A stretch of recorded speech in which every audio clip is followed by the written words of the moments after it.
নমস্কাৰ বন্ধুসকল, আপোনালোক সকলোকে আমাৰ চেনেলটোলৈ স্বাগতম জনাইছোঁ। আমি বিভিন্ন সময়ত এক্সেছ বাৰ্ছৰ ওপৰত, সপোনৰ ওপৰত, ৰেইকিৰ ওপৰত, EFTৰ ওপৰত বা বিভিন্ন যিবিলাক ইনাৰ ট্ৰান্সফৰ্মেশ্যন থেৰাপি বা বিভিন্ন যিবিলাক আপোনাৰ শাৰীৰিক, মানসিক, বৌদ্ধিক আৰু আধ্যাত্মিক উন্নতিৰ কাৰণে যিবিলাক বিষয় আমি এটা আলোচনা কৰোঁ। আপোনালোকে নিশ্চিত ৰূপত এই ভিডিঅ'বিলাক আপোনালোকৰ জীৱনত প্ৰয়োগ কৰিব। এই বিষয়বিলাকে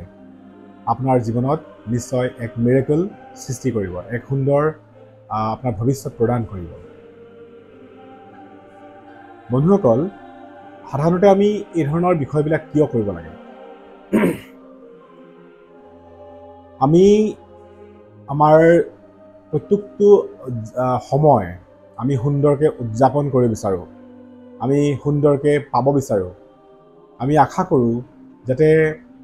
আমাৰ জীৱনৰ যিবিলাক সমস্যা এইবিলাক আমি হেলা ৰঙে মুখামুখি হ'ব পাৰোঁ, বা আমি যিকোনো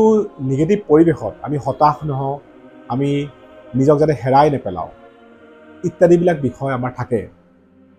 বহু সময়ত আপোনাৰ সন্মুখত এখন যুদ্ধ যদি সন্মুখত থাকে, এই যুদ্ধখন যদি জয় কৰিবলৈ হয়, আপুনি মানসিকভাৱে প্ৰস্তুতি হোৱাটো দৰকাৰ। আপুনি নিজকে প্ৰিপেৰেশ্যন কৰাটো দৰকাৰ। যেতিয়ালৈকে আপুনি মানসিকভাৱে প্ৰিপেয়াৰ নহ'ব, আপুনি যুদ্ধখন জয় কৰিব নোৱাৰে। আপোনাৰ জীৱনৰ যিয়ে লক্ষ্য নহওক, আপুনি যিয়ে কৰিব নিবিচাৰক, আপুনি যিয়ে পাব নিবিচাৰক, নিশ্চিত ৰূপত আপুনি শাৰীৰিকভাৱে আৰু মানসিকভাৱে আপুনি সবল হ'ব লাগিব। ঠিক সেইধৰণে আপুনি নিশ্চিত ৰূপত বৌদ্ধিক আৰু আধ্যাত্মিকভাৱেও আপুনি নিজকে সবল কৰিব লাগিব। এক্সেছ বাৰ্ছে আপোনাৰ জীৱনত যি মিৰেকল কৰে, এই মিৰেকলটোৰ বহু সময়ত আপোনাৰ ছাবকনচিয়াছ মাইণ্ডটোৱে কাম কৰে। আপোনাৰ অৱচেতন মনটো ইমান শক্তিশালী, বা আপোনাৰ ভিতৰৰ যি ইনাৰ চাইল্ড ইমান শক্তিশালী হয় যে তাক আপুনি আণ্ডাৰষ্টেণ্ড কৰা দৰকাৰ, তাক বুজি উঠা দৰকাৰ। আৰু যেতিয়াই আপোনাৰ ছাবকনচিয়াছ মাইণ্ডটোৱে বুজি উঠে বা আপুনি ছাবকনচিয়াছ মাইণ্ডটো বুজি উঠে, নিশ্চিত ৰূপত এক মিৰেকল হ'বলৈ আৰম্ভণি কৰে। আমাৰ শৰীৰটো ঈশ্বৰৰ এক অপূৰ্ব বৰদান। ঈশ্বৰে আপোনাক এনেকুৱা এটা সামগ্ৰী দিছে, এনেকুৱা এটা শৰীৰ দিছে, যিটো শৰীৰ ব্যৱহাৰ কৰি আপুনি জীৱনৰ অকল উপভোগ কৰাখিনি নহয়, আপুনি জীৱনটোক এক অন্য এটা দিশত আপুনি লৈ যাব পাৰে। আপুনি শৰীৰটোক যদি ব্যৱহাৰ কৰে, অৰ্থাৎ তন্ত্ৰ যদি ব্যৱহাৰ কৰে, আৰু একেলগতে মন্ত্ৰ যদি ব্যৱহাৰ কৰে, নিশ্চিত ৰূপত আপুনি সকলো পৰিৱৰ্তন কৰিব পাৰে, আপুনি সকলো চেঞ্জ কৰিব পাৰে, আপুনি সকলো আপোনাৰ দিশত আপুনি ধাবিত কৰিব পাৰে। আমাৰ বডিত মোৰ দেন 70% ৱাটাৰ আছে, পানী আছে। আৰু আমি আগতেও কৈছোঁ যে আপোনাৰ যি পানীৰ যিটো মেমৰি কেপাচিটি, আপুনি গুগলত চাৰ্চ কৰিলে পাব যে পানীৰ এটা মেমৰি কেপাচিটি আছে। আপোনাৰ শৰীৰটোৰ এটা মেমৰি কেপাচিটি আছে, অৰ্থাৎ আপোনাৰ 70% ৱাটাৰ আছে, আৰু এই ৱাটাৰৰ এক মেমৰি কেপাচিটি আছে। গতিকে আপুনি যি কয়, আপুনি যি ইচ্ছা কৰে, আপুনি যি আকাংক্ষা কৰে, আপুনি যি ভাবে, আপুনি যি কৰ্ম কৰে, তাৰ আপুনি ফল লাভ কৰে। সেইকাৰণে আমি আমাৰ যি বচন, আমাৰ কথা, আমাৰ চিন্তা, আমাৰ কাম, এইখিনি শুদ্ধ দিশত আৰু পজিটিভ দিশত হোৱাটো অতি দৰকাৰী। এক্সেছ বাৰ্ছ হিলিং কৰোঁতে এজন মানুহে মানসিকভাৱে প্ৰস্তুতি হৈ যায়। তেওঁ নিজৰ যি যিটো নিউৰ' ছিষ্টেম বা ছাবকনচিয়াছ মাইণ্ডক অট'মেটিকেলি অৰ্ডাৰ দি দিয়ে, আৰু কিছু সময়ৰ কাৰণে তেওঁ সেই কামটো কৰে, আৰু সেই 1 ঘণ্টাতেই তেওঁ মিৰেকল ষ্টাৰ্ট হৈ যায়। তেওঁ ছাবকনচিয়াছ মাইণ্ডটোৱে কাম কৰা ষ্টাৰ্ট কৰে। তেওঁ যিখিনি স্নায়ুৱে এক্টিভলি ৰোল ল'ব লাগে মগজুৰ পৰা, সেইখিনি এক্টিভলি ৰোল লয়, আৰু নিশ্চিত ৰূপত আপোনাৰ জীৱনৰ যিবিলাক নিগেটিভ তাক নাইকিয়া কৰি দিয়ে,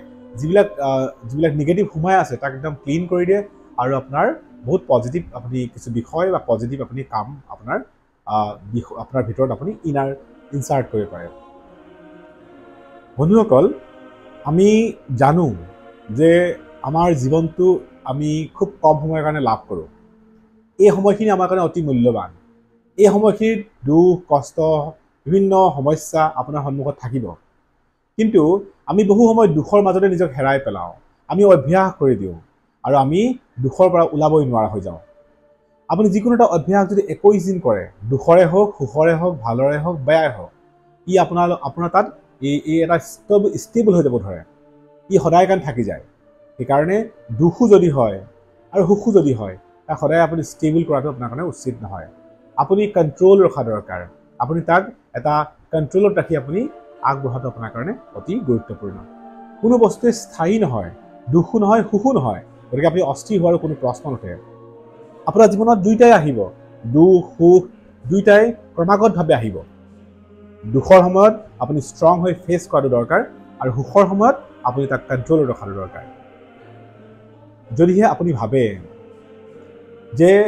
প্ৰকৃতাৰ্থত জীৱনটোৰ এটা অৰ্থ উলিয়াওঁ বুলি জীৱনটোৰ পৰা এটা সঠিক দিশত আপুনি যাওঁ বুলি তেতিয়াহ'লে নিশ্চয় যিখিনি বিষয়ে আপোনাক ট্ৰাবল কৰি আছে যিখিনি দুখে আপোনাক দুখিত কৰি থৈছে এইখিনি আপুনি এৰিব লাগিব এইখিনি আপোনাৰ অতীত হয় এইখিনি আপোনাৰ ভৱিষ্যত নহয় এইখিনি সৈতে আপুনি জীয়াই আছে যিখিনি শুদ্ধ নহয় আপোনাৰ প্ৰেজেণ্টটো অতি সুন্দৰময় হয় ভৱিষ্যতটো সদায় সুন্দৰময় হয় আপুনি বিশ্বাস ৰাখক এই কথাখিনি বা এই ভিডিঅ'টোৰ অন্তত আপোনাৰ অতীতখিনি আপুনি পাহৰি পেলাব আৰু আপোনাৰ ভৱিষ্যতটো সুন্দৰময় কৰি তুলিব আৰু বৰ্তমানটো আপুনি হেপী হ'ব আৰু আপুনি হাঁহি উঠিব আপুনি বুজি উঠিব আপুনি সপোন প্ৰক্ৰিয়াটো আপুনি ঘৰত কৰিব পাৰে ই এটা অতি চাইণ্টিফিক ৱে হয় এটা প্ৰক্ৰিয়া হয় যিটো বহুত হাজাৰ হাজাৰ লোকে ব্যৱহাৰ কৰিছে অতি সহজ হয় আপুনি তাক নিয়মিতভাৱে ক'ব আপুনি ক'ব যে I am sorry please forgive me thank you and I love you আকৌ ক'ব আপুনি I am sorry please forgive me thank you and I love you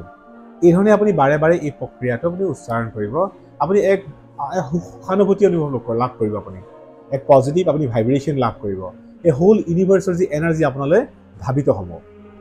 তাৰোপৰি আপুনি ৰেকি কৰিব পাৰে ৰেকি জৰিয়তেও আপুনি এক বিশ্বব্ৰহ্মাণ্ডীয় শক্তি আপোনাৰ তাত প্ৰৱেশ কৰিব পাৰে আৰু আপুনি সেই শক্তিক ব্যৱহাৰ কৰি আপুনি আপোনাৰ জীৱনটো সুন্দৰ কৰিব পাৰে ৰেকি অভ্যাস কৰিব হ'লে আপুনি অন্তত শিকি লোৱা দৰকাৰ কি প্ৰক্ৰিয়াৰে ৰেকিক আবাহন জনোৱা যায় আপুনি কিছু ল অফ এট্ৰেকশ্যনৰ প্ৰক্ৰিয়া আপুনি ব্যৱহাৰ কৰা দৰকাৰ আপুনি ক'ব পাৰে ডিভাইনছ কামছ টু মি বা আপুনি বিভিন্ন ধৰণৰ এই ধৰণৰ যিবিলাক বিষয় বা যিবিলাক ছাবজেক্টে বা যিবিলাক কামে আপোনাৰ জীৱনটোক এটা পজিটিভ দিশত লৈ যায় তাক আপুনি ব্যৱহাৰ কৰা দৰকাৰ এক্সেছ বাৰ্ছ যিসকলে প্ৰয়োগ কৰে তেওঁলোকে জীৱনটোৰ এক সুন্দৰতম দিশত গতি কৰিবলৈ সদায় চেষ্টা কৰে আৰু তাৰ ফল পায় বহু সংখ্যক লোক তেওঁলোকৰ নিগেটিভৰ পৰা ওলাই গৈ এক পজিটিভ দিশত গতি কৰে আৰু সুন্দৰতম জীৱন তেওঁলোকে লাভ কৰে গতিকে বন্ধুসকল আশা ৰাখোঁ আপোনালোকে আপোনালোকৰ জীৱনটো সুন্দৰময় কৰি তুলিব আশাময় কৰি তুলিব আপোনালোকে এই ধৰণৰ বিষয়বিলাক আলোচনা কৰিব চৰ্চা কৰিব প্ৰত্যেক ঘৰত অন্তত এই ধৰণৰ বিষয়বিলাক চৰ্চা হ'ব লাগে আলোচনা হ'ব লাগে তেতিয়াহে আমি আগন্তুক প্ৰজন্মক আহি থকা প্ৰজন্মক এখন সুন্দৰ সমাজ সুন্দৰ জীৱন আমি দিব পাৰিম আৰু আমাৰ সংস্কৃতি আমাৰ সভ্যতা যি ধাৰা যি সুন্দৰতম দিশটো আমি আগবঢ়াই লৈ যাব পাৰিম আমাৰ দায়িত্ব যে আমি আগন্তুক প্ৰজন্মক এনেকুৱা ধৰণৰ এটা বিষয় এনেকুৱা ধৰণৰ এটা সুন্দৰ দিশ আমি দিয়াটো বন্ধুসকল আশা ৰাখোঁ আপোনালোকৰ আগন্তুক প্ৰতিটো সময় সুন্দৰময় হ'ব আশাময় হ'ব আপোনালোকৰ প্ৰত্যেকটো সময় দুখময় নহয় সুখময় হৈ পৰিব ঈশ্বৰে আপোনালোক কৃপা কৰিব আৰু প্ৰত্যেকটো দুখৰ প্ৰত্যেকটো সমস্যা আপুনি ইমান হেলা ৰঙে আগবাঢ়িব যেন সেয়া আপোনালোকৰ সমস্যা নহয় এটা অপৰচুনিটি হৈ পৰিব আজিলৈ সামৰিছোঁ আশা ৰাখোঁ আপোনালোকে আমাৰ ভিডিঅ'টো লাইক শ্বেয়াৰ ছাবস্ক্ৰাইব কৰিব ধন্যবাদ